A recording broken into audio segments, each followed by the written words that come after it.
Rahayu,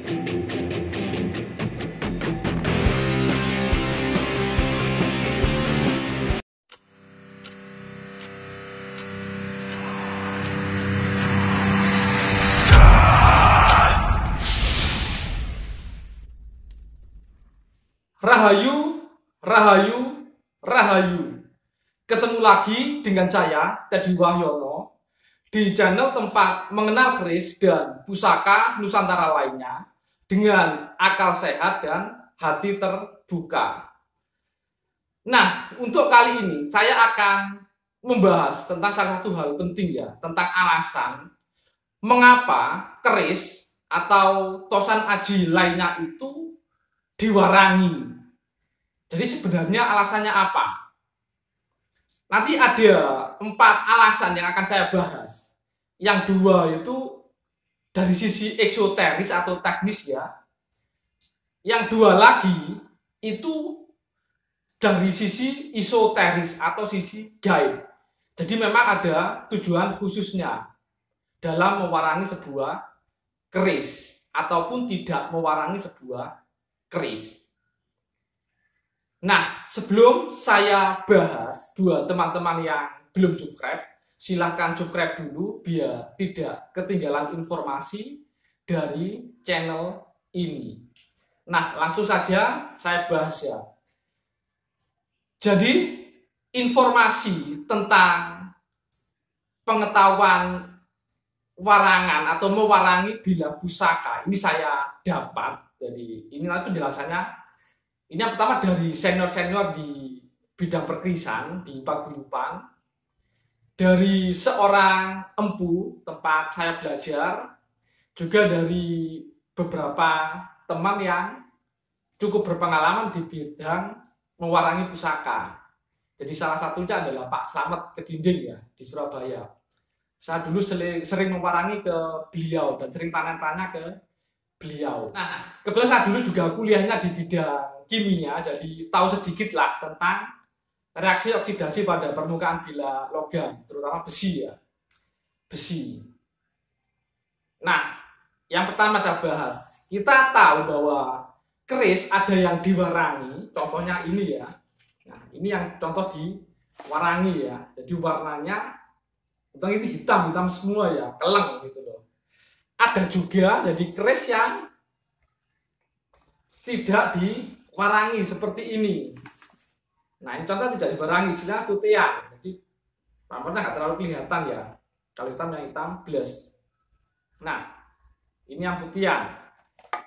Nah, kembali lagi jadi sebenarnya jadi tujuan mewarangi itu apa? Jadi itu yang pertama ya. Yang pertama itu adalah melindungi bila keris agar lebih tahan karat, lebih awet gitu loh.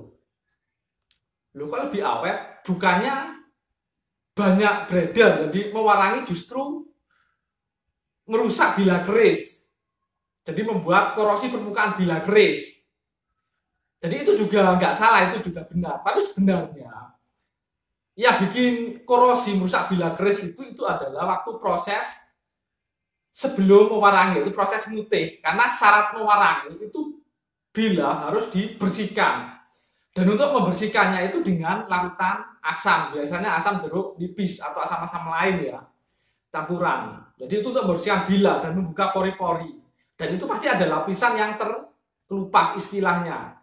Semakin sering diwarangi otomatis kan ya memutihkan gitu, memutihkan, dan itu pasti mengikis bila lama-lama akan jadi lebih tipis. Jadi sebenarnya itu. Jadi yang membuat korosi itu ketika proses memutihkannya.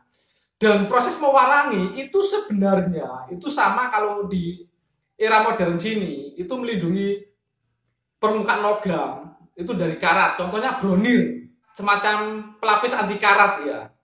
Itu yang jadinya warna hitam, keleng itu loh, besi dan baja. Seperti itu. Tapi kenapa kok nggak pakai itu gitu loh? Kok nggak pakai bronir aja kalau untuk melindungi bila besi dari karat? Kenapa harus warangan? Nah, itu nanti hubungannya adalah di tujuan yang kedua. Jadi sebenarnya proses warangan sendiri itu ketika besi direaksikan dengan larutan warangan, yaitu yang mengandung arsenik ya. Warangan itu batu yang mengandung arsenik. Kalau di alam senyawa arsenik ini warnanya kekuningan seperti ini ya. Kadang-kadang merah, ada yang merah gitu loh. Tapi yang arseniknya sebenarnya yang kuning itu. Yang di merah-merah itu, yang kuning-kuningnya itu yang senyawa arseniknya. Nah, ketika bereaksi dengan larutan warangan, yaitu batu warangan dicampur larutan air jeruk nipis itu tadi ya, itu bereaksi dengan permukaan bilah besi membentuk lapisan warna hitam. Nah, lapisan ini jadi nanti menjadi ibaratnya sudah tidak aktif, jadi tidak akan membuat korosi lebih dalam. Jadi terbentuk lapisan. Nah, itu yang melindungi besi dari oksidasi dengan udara luar yang mengandung oksigen dan H2O, uap air gitu loh. Jadi justru warangan itu melapisi. Cuma yang bikin bilah terkikis ya waktu memutihkannya itu, karena untuk mewarangi agar terlapisi dengan baik ya harus diputihkan dulu, dibuka dulu pori-porinya gitu loh. Makanya ketika sudah diwarangi ya jangan sering-sering diwarangi. Jangan tiap tahun diwarangi. Kalau masih bagus ya jangan diwarangi, nanti malah merusak bilah ketika diputihkan tadi. Jadi itu ya yang pertama. Jadi teman-teman harus paham. Jadi sebenarnya yang merusak itu ketika proses memutihkannya itu, yang mengikis permukaan bilah. Jadi jangan sering-sering diwarangi sekali lagi. Jadi kalau sudah diwarangi, warnanya masih bagus ya, cukup dibersihkan dan diminyakin aja. Nanti pasti awet. Itu yang pertama. Terus yang kedua, jadi kenapa kok diwarangi? Kenapa nggak pakai cat bronir itu tadi atau pelapis anti karat itu loh? Tujuannya ya untuk estetika, jadi menimbulkan kontras antara bilah besi baja dan pamor seperti ini. Jadi kalau ada bahan pamornya nanti akan ada warna putih gini. Jadi ketika diwarangi yang bereaksi istilah membentuk lapisan warna hitam itu adalah besi dan baja. Kalau baja abu-abu ya. Sedang yang pamor akan tetap putih seperti ini. Kalau ini sepertinya ini ceprit ya. Jadi seperti ini masih ada gitu loh. Jadi untuk estetika. Jadi kenapa pakai warangan? Jadi kenapa nggak pakai bronir atau cat pelapis anti karat yang lain? Tujuannya itu. Jadi untuk memunculkan kontras besi dan pamornya. Itu yang kedua dari segi estetika. Berikutnya yang ketiga dan keempat. Ini adalah hubungannya dengan isoteris. Jadi dengan muncul kontras antara pamor dan besi, nanti kita bisa tahu kok. Jadi keris itu tolak balaknya seberapa besar.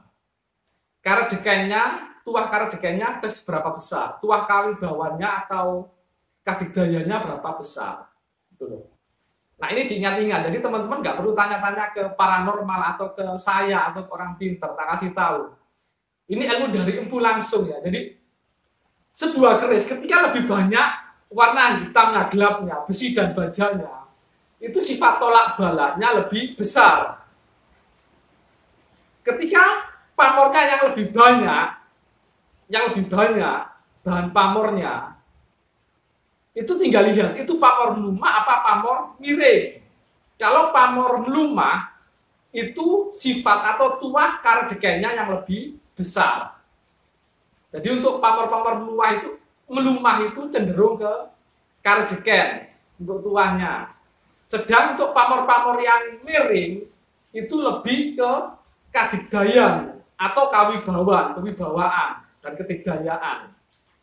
Jadi cuma 3 itu. Jadi kalau yang keleng yang muri kayak gini ya ini wis bisa dibilang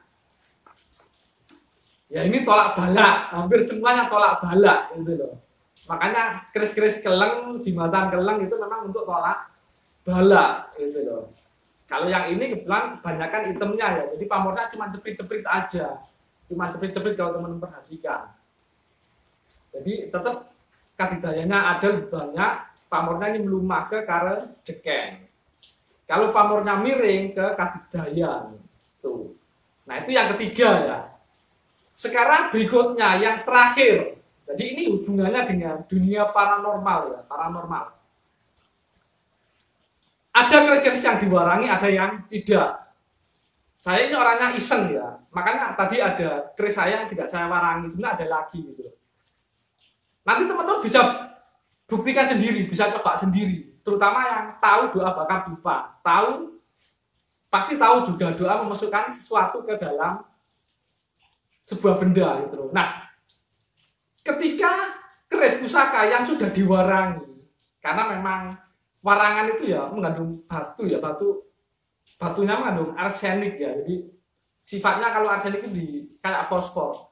Cuma kalau di dunia empu itu istilahnya kayak itu kan kadang-kadang dari Gunung Merapi ya. Itu kayak api yang dibekukan lah istilahnya, yang jadi batu. Sifatnya kayak gitu sifatnya itu. Jadi bila besi pusaka yang diwarangi itu akan sulit dimasuki atau dimasukkan energi atau daya magis negatif lain dari luar atau yang dimasukkan belakangan. Atau bahasa mudahnya banyak nyebut kodam lah. Kalau warangan itu akan lebih sulit dan akan sangat susah. Sangat susah. Akan lebih mudah sebuah keris atau pusaka lain itu dimasukin daya magis lain, daya magis negatif ya. Itu ketika tidak pakai warangan. Tidak pakai warangan. Tinggal dikasih minyak aja ya, minyak misik atau apa gitu. Bakarin dupa, udah taruh tempat pingit. Dan minta aja nanti itu lebih mudah kalau yang tidak warangan. Kalau yang warangan akan lebih sulit. Jadi tujuannya itu. Jadi untuk mencegah jadi daya magis atau energi negatif lain masuk atau dimasukkan ke dalam bila pusaka. Jadi makanya kalau teman-teman banyak yang tanya ya, kalau dari penampilan fisik yang ada kodam atau enggak itu biasanya gimana sih? Biasanya nggak pakai warangan itu biasanya isinya kodam atau daya magis atau energi negatif lain lah yang dimasukkan belakangan. Itu yang nggak pakai warangan. Cirinya seperti itu.